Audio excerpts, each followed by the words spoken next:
할렐루야. 주 안에서 설 명절 잘 지내셨습니까? 주의 평안이 각 가정에 임하게 되기를 주의 이름으로 축복합니다. 우리 교회는 무슨 교회지요? 좋은 교회입니다. 왜 좋은 교회냐?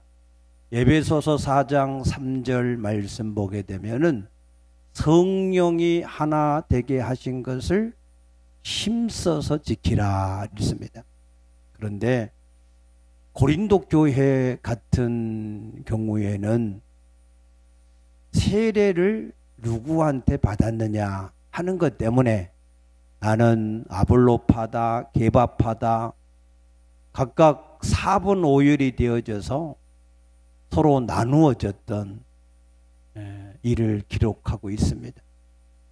지금도 많은 교회들이 본질이 아닌 것을 가지고 비본질적인 것으로 인해서 교회가 이 모양 저 모양으로 나누어지는 교회들이 많이 있는데 우리 교회는 오직 본질에 충실해서 성령으로 하나가 되어진 교회이므로 좋은 교회인 줄로 믿습니다. 아멘.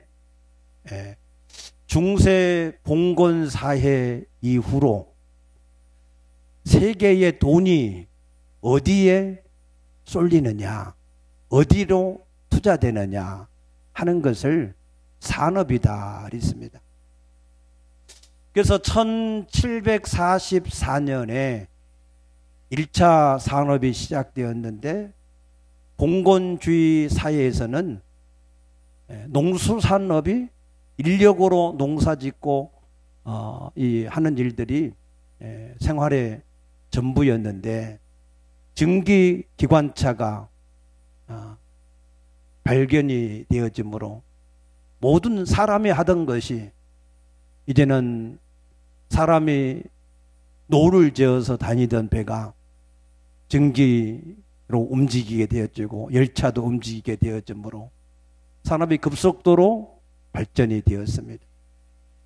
그 후로 100년이 지난 후에 에디슨을 비롯한 이런 사람들이 전기를 발명함으로 화력, 수력, 요즘에는 이제 원자력까지 전기가 발전되어져서 그래서 모든 2차 산업이 시작이 되었고 3차 산업은 인터넷으로 인하여서 모든 정보가 급속하게 발전이 되었습니다.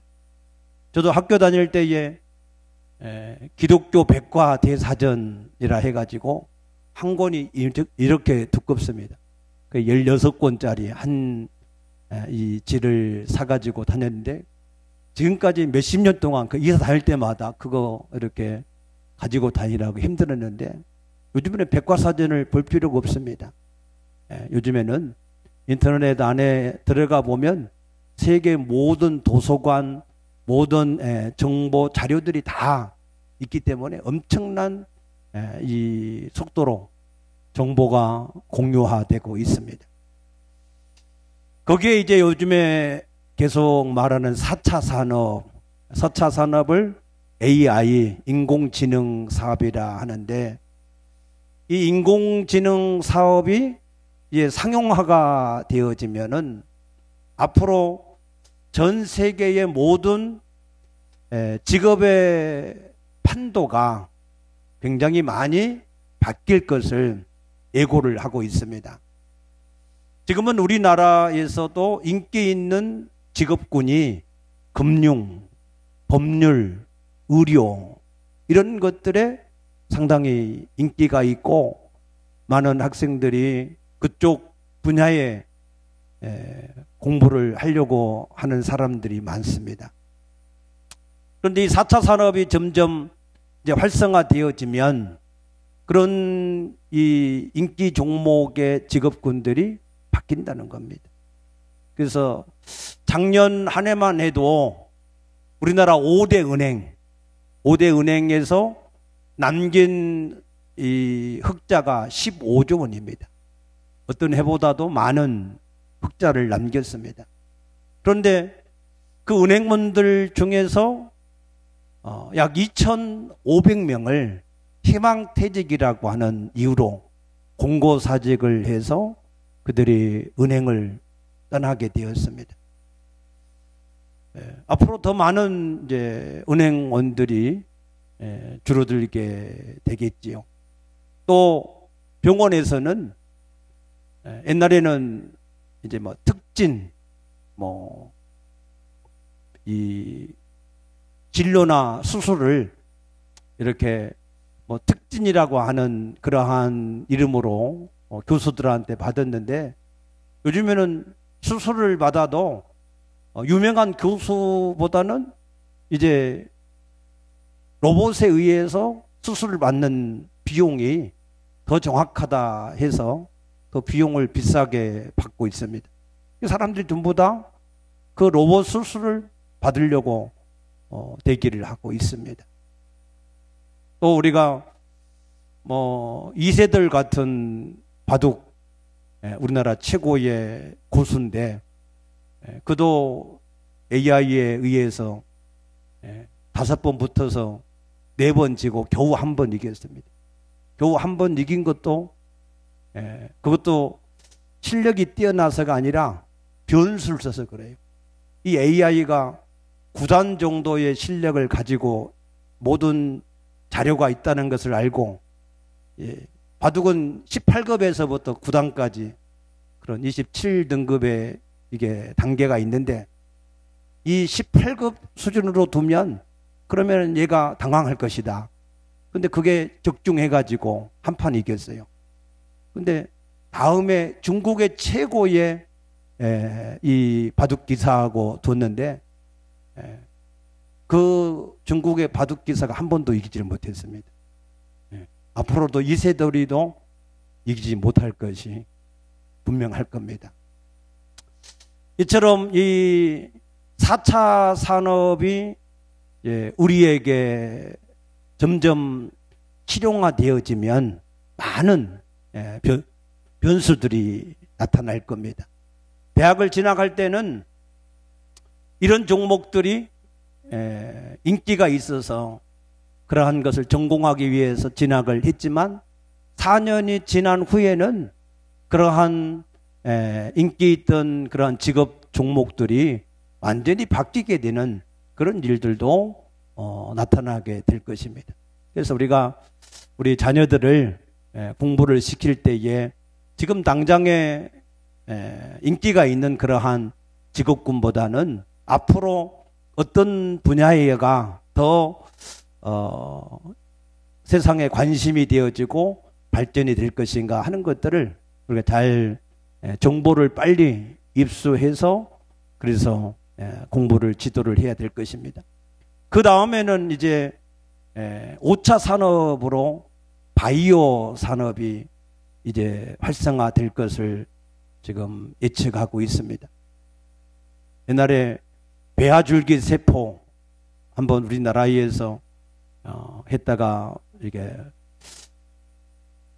확실하지 않아서 주저앉았는데, 앞으로는 이런 줄기세포, 성체 줄기세포 이런 것들이 발전이 되어져서 앞으로는 이제 이러한 우리 신체의 약한 부분들을 좀 기능이 떨어지고 이러면 언제든지 바꾸어서 살 수 있는 그런 시대가 있어서 앞으로 이제 좀 더 오래 살면 죽고 싶어도 죽을 수 없는 그런 사회가 되어질 수도 있습니다.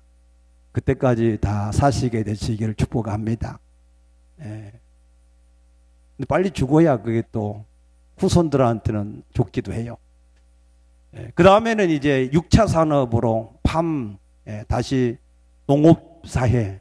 근데 그때는 지금에 있는 농업이 아니라 완전히 이제 모든 것들이 AI에 의해서 체크되어져서 이제 길러지는 그러한 고농도의 특수한 그러한 이제 제품들이 아마 나오게 될 것입니다. 그래서 앞으로 얼마 갈지는 모르지만 이제 우리 몸에 베리칩 같은 것들이 의료 정보가 이제 다 장착이 되어져서 그래서 우리 몸을 체크를 할 겁니다. 그래서 앞으로 뭐 당 수치가 점점 높아간다. 또 혈압이 높아간다. 무슨 뭐 간이 안 좋아진다. 이런 의료 정보가 다 그냥 자동으로 체크가 되어지는 것이죠. 지금도 삼성에서 개발하는 그 핸드폰 중에서 우리 혈압 관리를 할 수 있는 이런 핸드폰이 이미 지금 출시가 되고 있습니다. 그러니까 이게 조금 더 발전하면 그렇게 되어지는 것이고, 그럼 간이 안 좋아지면은 간에 영양이 좋은 그러한 식품이 뭐냐, 그런 정보가 다 뜨게 되어지고, 그러면 그런 것들을 이렇게 또 이렇게 먹고 하면 또 간이 회복되어지는, 그러니까 엄청난 그런 세대가 앞으로 점차 그게 올 겁니다. 그러한 것이 까마득한 먼 지금 미래의 얘기가 아닙니다. 제가 한 20년 전에 본 영화 중에서 이름이 기억나지는 않는데, 그때 자동차들이 공중에 떠가지고 막 이렇게 도로에 다니는 것처럼 다니던 그런 영화를 본 적이 기억이 나요.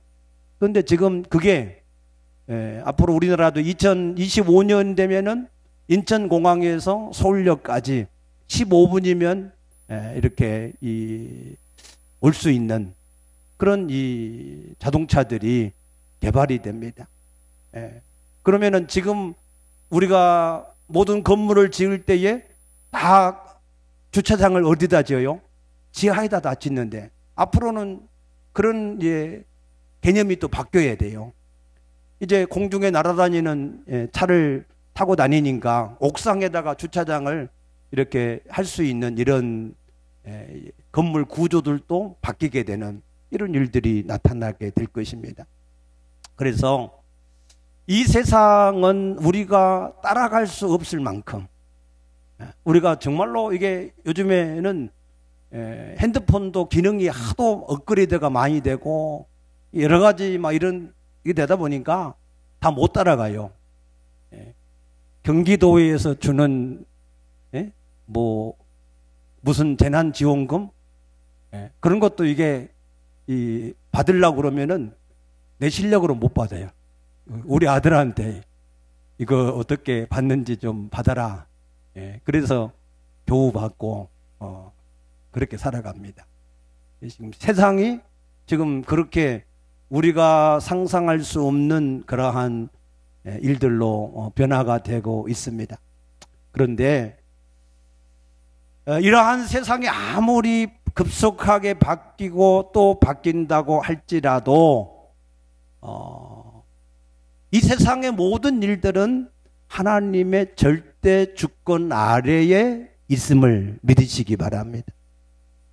이 세상의 문화, 과학, 의학 모든 분야가 하나님 자리에 올라가려고 바벨탑을 계속해서 쌓고 또 쌓지만 결국 하나님의 주권 아래 모든 것이 있습니다. 믿습니까? 그러므로 시편 139편 8절에 말씀하시기를 내가 하늘에 올라갈지라도 거기에 여호와가 계시고 내가 음부의 자리를 펼지라도 거기에 여호와가 계신다 했습니다. 하나님께서는 우리 인간이 어떠한 일을 하든지 그 일보다 더 지혜롭고 더 크시어서 그 모든 것을 주관하고 계시는 것을 믿으시기 바랍니다. 그렇기 때문에 우리가 이 땅을 살 때에 우리의 최고의 관심, 우리가 어디에다가 포커스를 맞추고 초점을 맞추고 살아가야 되는지를 우리에게 말씀을 하십니다. 이 세상이 어떻게 바뀌든지 영원히 변하지 않는 진리, 영원히 변하지 않는 원칙이 있습니다. 그것은 하나님께서 그 모든 것을 주관하고 계시기 때문에 그 하나님의 주권 아래 모든 것이 있기 때문에 우리가 가져야 될 가장 중요한 초점은 오늘 본문의 말씀을 통해서 보시면은 모세가 이스라엘 백성들을 출애굽을 시키시어서 그래서 시내산까지 왔을 때 하나님은 시내산에서 모세를 부르셨습니다. 그리고 모세에게 말씀하시기를 온 세상이 내게 다 속하였으니 너는 내 말을 듣고 순종을 하면 내가 이스라엘 백성들을 내 소유로 삼고 내 제사장으로 삼고 내 거룩한 백성으로 삼을 것이다 그랬습니다. 그래서 그 말씀을 그 백성들이 그대로 듣고 순종을 할 것인지 안 할 것인지를 백성에게 물어보라 그랬어요. 그래서 모세가 그 말씀을 백성들에게 전했을 때 백성들이 우리가 하나님의 말씀을 듣고 순종을 하겠습니다 라고 이 맹세를 했습니다.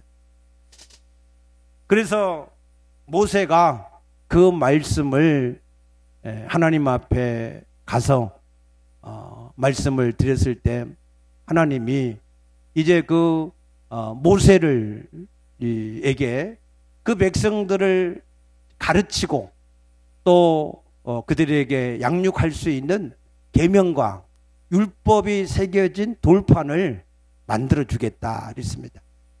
그래서 모세가 그 돌판을 받기 위해서 하나님 앞에 40주 40야를 엎드려 있었습니다.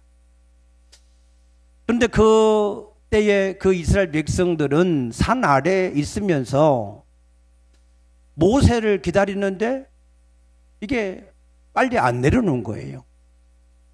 벌써 10일이 지나고 20일이 지나도 안 내려오는 겁니다. 그래서 그 백성들이 이 모세는 죽었는지 살았는지 어떻게 됐는지 우리가 알 수 없다. 그러니 우리를 인도해 갈 신을 우리가 만들자. 그러면서 모세의 형 아론을 윽박질러서 그래서 신을 만들게 했습니다. 그래서 너희 모든 금고리를 가지고 와라. 그래서 부어서 만든 게 금송아지였습니다.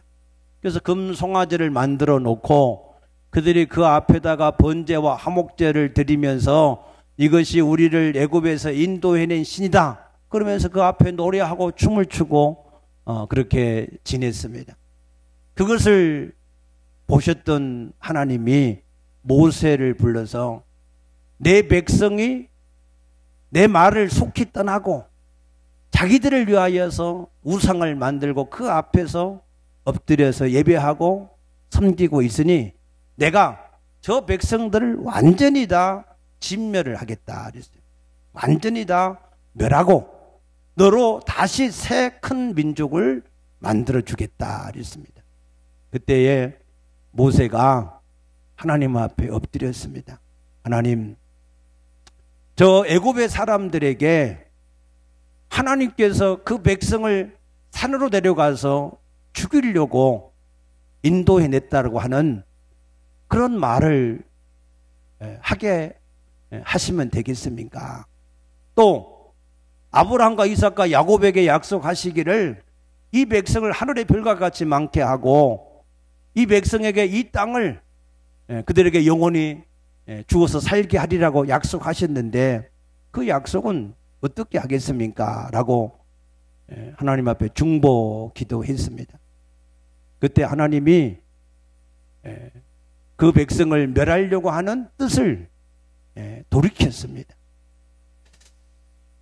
그리고 모세가 이제 산에서 내려와서 보니까 그 백성들이 진짜로 금송아지를 만들어 놓고 그 앞에 예물을 드리고 춤추고 노래하면서 막 뛰노는 거예요. 그래서 너무 속상해서 모세가 하나님이 주신 돌판, 십계명에 새겨진 그 돌판을 아래다가 던짐으로 인해서 깨트려졌고 그 금송아지를 불에 태워가지고 빻아서 가루를 만들어서 물에다가 타가지고 그 백성에게 마시게 했습니다. 그리고는 하나님께 속한 사람은 다 내게로 나오라 그랬습니다. 그때 레위 지파 사람들이 다 모세 앞에 나오니까 너희는 허리에다가 칼을 차라. 그래서 진 이쪽 문에서 이쪽 문까지 왕래하면서 너희의 형제, 너희의 친구, 너희 이웃을 베어라 그랬습니다. 그래서 그때 그 레위 지파 사람들을 통해서 죽임을 당한 사람들이 3,000명이나 되었습니다. 그때 모세가 이제 되었다. 너희가 오늘날 하나님께 헌신했으니 이제 하나님이 너에게 복을 주실 것이다 그랬습니다.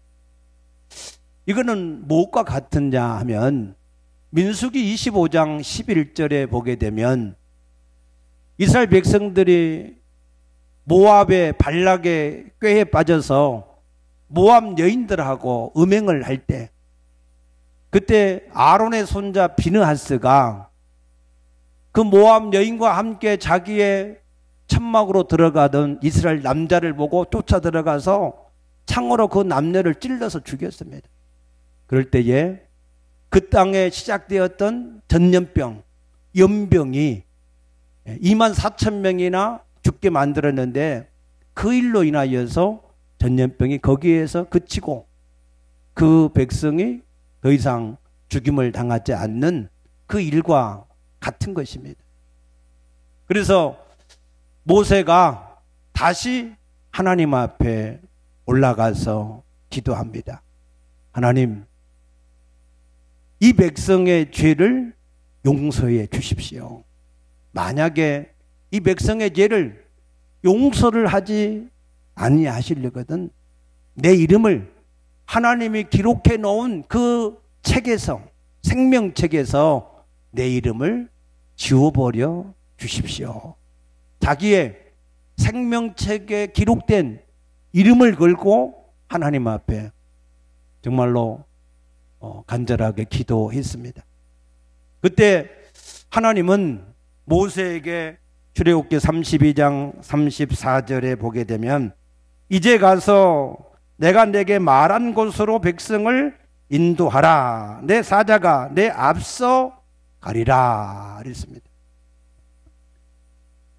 이제 하나님이 그들에게 주시겠다고 말씀하시는 그 땅으로 백성을 데리고 가라는 것입니다. 33장 2절에도 보게 되면은 내가 사자를 너보다 앞서 보내요.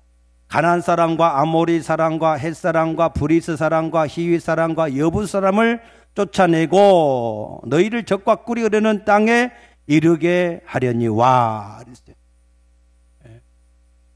너희는 내가 이제 너에게 주겠다고 약속한 땅으로 가라는 거예요. 내 사자가 너희보다 앞서가서 너희가 그 땅을 차지하게 될 것이다 라고 말씀을 하십니다. 그런데 그 다음 3절 말씀에 그런데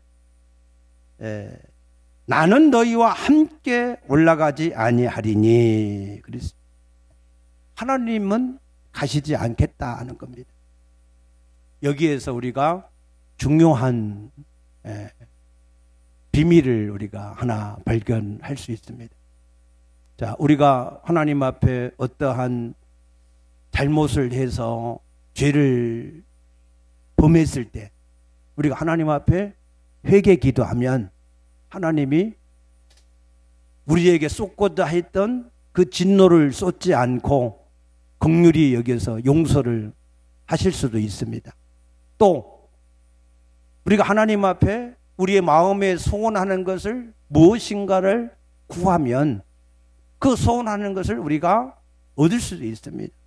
건강을 얻든 물질을 얻든 사업에 성공을 하든 아무튼 뭔가 여러분들이 원하는 것을 할 수도 있습니다. 그러나 그것이 전부가 돼서는 안 된다 하는 겁니다.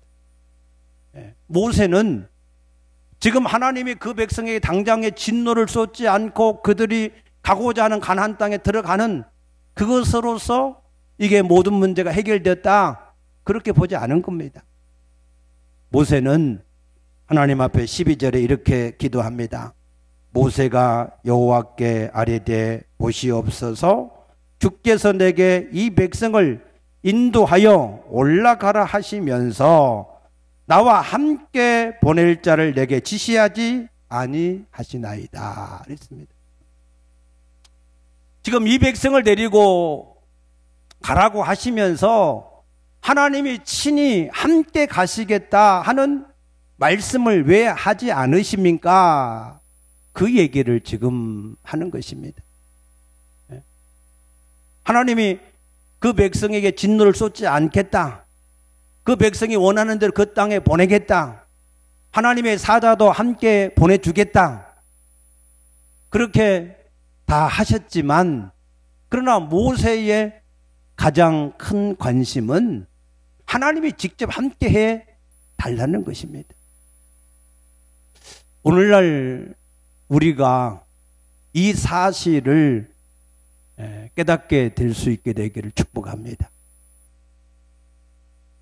죄를 용서받는 것, 여러분이 마음에 소원해서 소원하는 것을 얻는 것, 그것이 전부가 돼서는 안 됩니다. 우리에게 가장 중요한 것은 하나님이 함께 하시는 것이 우리에게 가장 중요한 은혜요, 축복이요, 능력인 것을 믿으시기 바랍니다. 하나님이 함께 하지 않으면 부귀영화와 성공이 무슨 의미가 있겠습니까? 하나님이 함께 하셔야만 그것이 우리에게 생명이요, 능력이요, 형통이요, 축복입니다. 믿습니까? 그런데 모세는 지금 하나님이 함께 하겠다는 말씀을 하지 않으시니까, 그러니까 차라리 우리를 올려보내지 말고 그냥 여기 있게 내버려 두십시오. 그렇게 하나님 앞에 기도했던 것을 볼 수 있습니다. 모세도 처음에는 하나님이 함께 하는 것이 별로 그렇게 중요한 걸 몰랐어요. 그래서 출애굽기 3장 10절에 보게 되면 하나님이 모세에게 너는 바로에게 가서 내 백성 이스라엘을 데리고 나와서 가나안 땅으로 가라 하는 말씀을 하셨을 때 모세가 말하기를 주여 내가 누구이길래 내가 바로에게 가겠습니까? 그랬어요. 그때 하나님이 모세에게 출애굽기 3장 12절에 약속하기를 내가 반드시 너와 함께 있으리라 그랬어요. 그런데 그 사실이 얼마나 중요하고 놀라운 일인지를 모르니까 모세가 계속해서 뭐라고 얘기했습니까? 출애굽기 4장 10절에 나는 본래 말을 잘 못합니다. 나는 입이 뻣뻣하고 혀가 둔해서 말을 잘 못합니다. 보낼 만한 자를 보내시옵소서라고 하나님이 함께 하는 것에 대한 이 비밀을 모르니까 자꾸 자기를 들고 나온 것입니다. 그러나 모세가 애굽에 가서 10가지 재앙을 하나님이 내리시는 것을 보고 홍해를 가르고 건너게 하는 것을 보고 광야에 있었지만 만나가 내려서 줄이지 않고 반석에서 물을 내서 목마르지 않게 하는 것을 보고 이 광야지만 사람이 도무지 살 수 없는 이 광야지만 하나님이 함께 하시니까 모든 일에 부족함이 없는구나. 믿습니까? 그것을 알게 되었을 때 이 모세에게는 이제는 다른 게 필요 없는 거예요. 오직 하나님이 함께만 하신다고 하면 내게 부족함이 없으리로다. 믿습니까? 그래서 33장 15절에 모세가 여호와께 아뢰되 주께서 친히 가지 아니하시려거든 우리를 이곳에서 올려보내지 마옵소서 그랬습니다. 나와 주의 백성이 주의 목전에 은총 입은 줄을 무엇으로 알리리까? 하나님 앞에 가장 큰 은총이 무엇이냐 그 말입니다. 그것은 주께서 우리와 함께 행하심으로 나와 주의 백성을 천하 만민 중에서 구별하심이 아니니까 그랬습니다. 우리 인간에게 있어서 가장 큰 은총, 가장 큰 축복, 가장 큰 생명과 능력, 그것은 하나님이 함께 하시는 일입니다.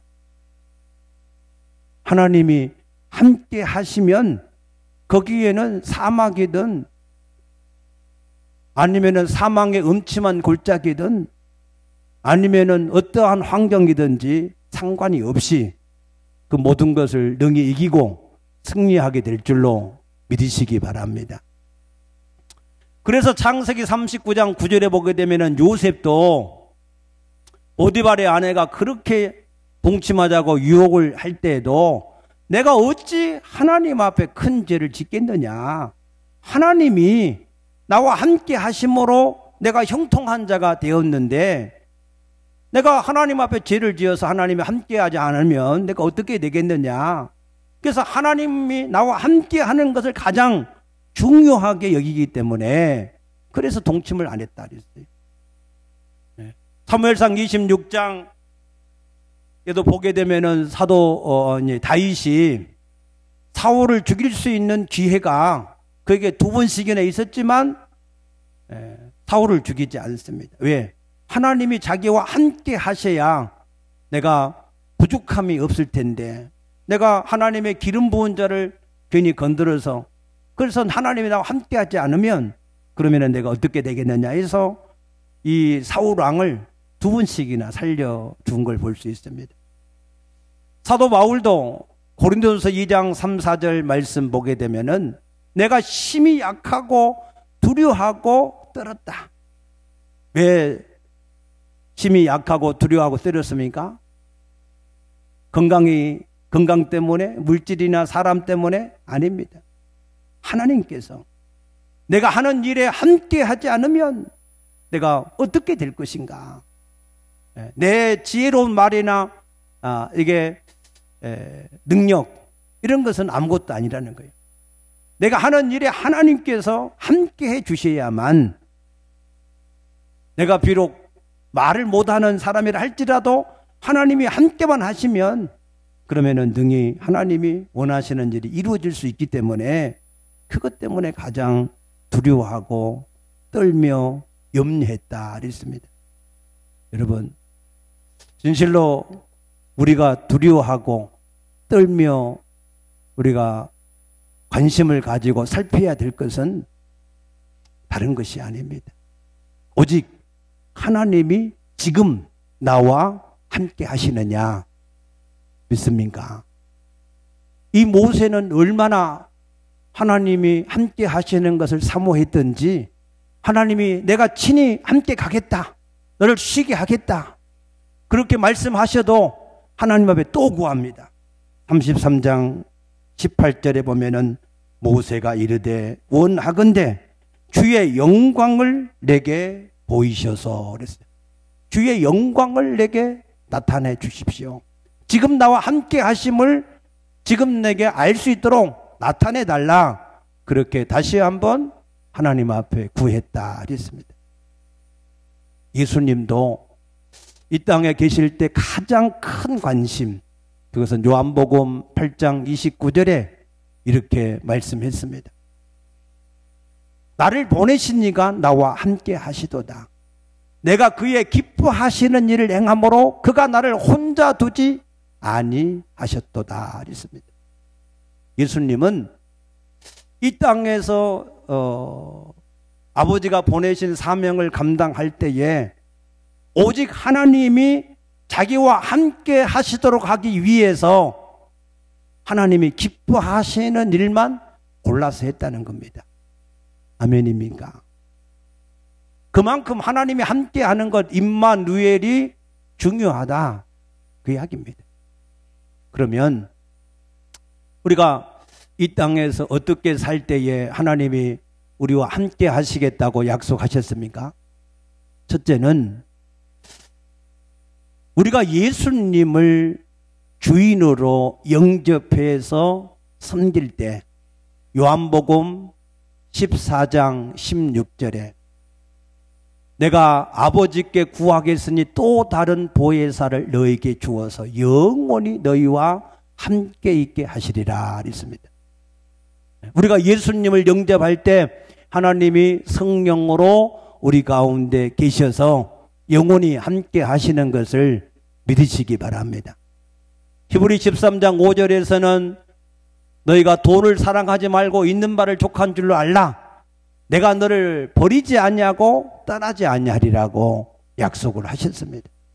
그래서 예수님을 진실로 그 마음의 주인으로 영접한 사람에게는 주님이 함께 하시어서 영원한 생명이 되는 것을 믿으시기 바랍니다. 두 번째, 하나님이 우리와 세상 끝날까지 함께 하시겠다 한 약속이 있습니다.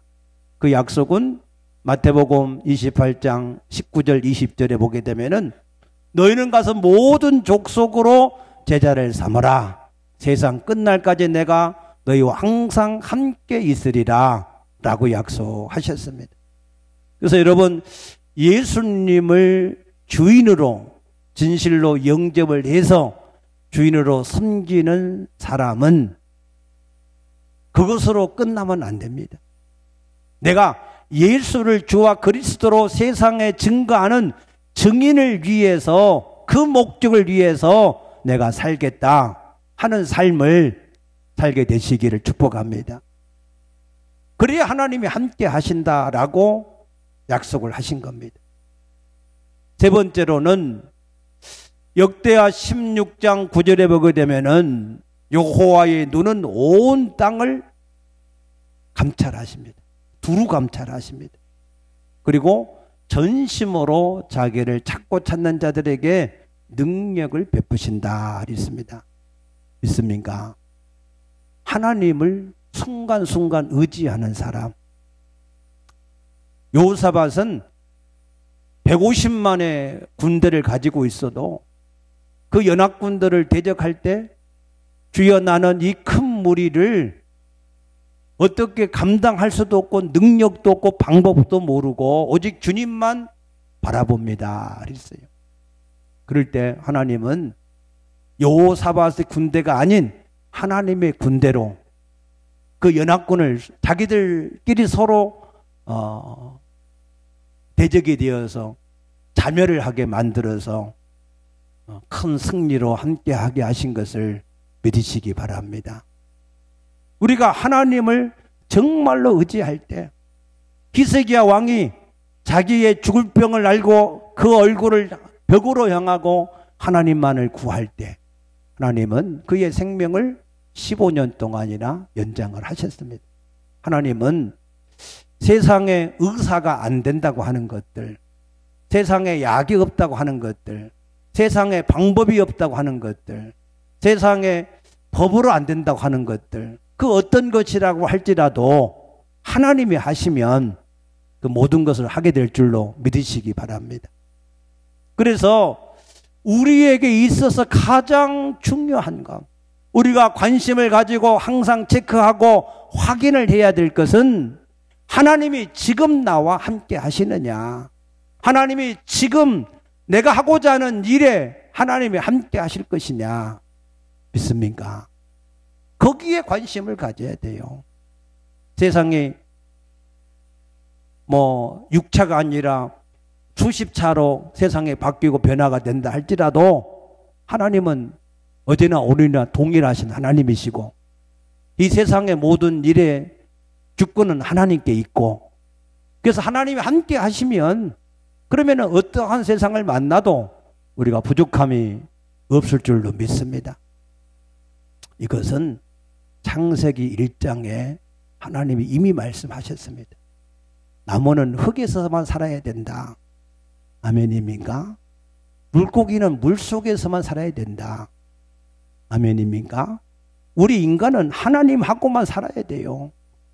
우리가 뭘 많이 가졌느냐? 그게 아니에요. 우리의 가진 모든 것들은 하루아침에 있을 수도 있고 없을 수도 있습니다. 하나님이 함께 하셔야 그것이 우리의 생명이고 능력이고 축복인 것을 믿으시기 바랍니다. 그러므로 우리의 모든 삶 속에서 항상 이것을 체크하셔야 돼요.